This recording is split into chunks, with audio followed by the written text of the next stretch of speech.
It was May of 2006, and I was traveling 8,600 miles from my home in Phoenix, Arizona, to Bangalore, India. I grew up in Maine. Traveling to India was something I had never thought was going to be in my future. But I was heading there to onboard a team of employees. It was important to me not only to know their skills, what they wanted out of the job, but about them as people, their culture. So with that in mind, I decided to take a trip to what they call City Market. Now, City Market in Bangalore, India, can best be described as an assault on all of your senses. It's not a tourist destination. In fact, they kept looking at me incredulously when I said, I really want to go there. They're like, no, you don't. No. An assault on the senses. Sights I had never seen before, bright colored fruits and spices, lots of people. Smells, not all of them are great. There was a lot of livestock around. And did I mention it was May and really, really humid? So crowds of people, all these scents, all these smells, all of these noises that I had never experienced in my life. It was a little overwhelming, to be honest. I kind of stuck out like a sore thumb. So when I spied over in the corner of the market, this alcove, this concrete alcove that not only offered some shade, but it also offered a beautiful visual. See, it was in this basement-like structure that the ladies were sitting there, stringing flowers together, making leis for the temple. These colors in these flowers was absolutely amazing. And the smell of the jasmine in the air was incredible. And they sat there and they delicately strung these together. And as I was walking by and looking at them, one woman caught my eye.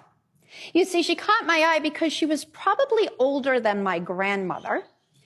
And I thought, oh, my gosh, she's sitting on that hard concrete floor, little bent hands, stringing these flowers for rupees.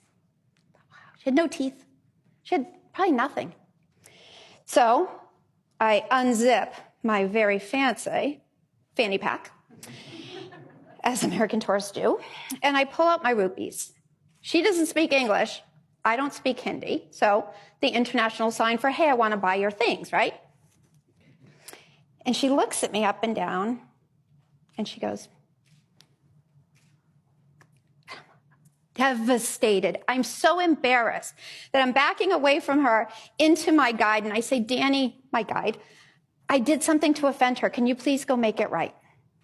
So he walks over, he has a little conversation with her, and then he waves me over. And she gets up, and she picks the most beautiful jasmine lei I've ever seen. And with her arthritic hands, she pins it in my hair.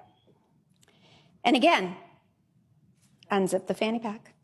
And I said, I don't understand. Danny said, Belinda, you picked her. You honored her by wanting her flowers. Your debt is paid in full. That moment changed my life because I realized I had gotten it all wrong. I was a child of the 80s. I was climbing that corporate ladder.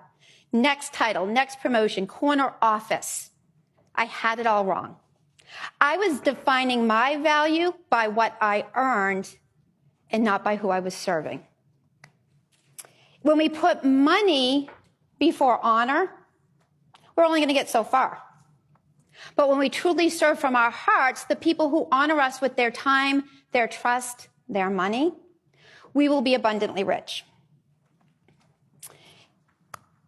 I have a journal from that time in India.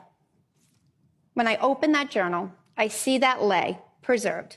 Flowers are now brown and wilted, but they are my constant reminder of a woman who had nothing, yet was the wealthiest person I have ever met in my life.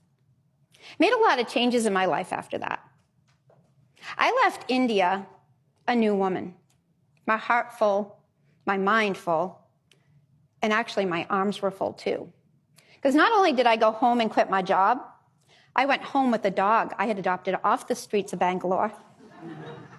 And he was my reminder as well of what we can do in this world. So I would leave you with this: service over sales, honor over hustle, and most importantly, people over profits. Thank you.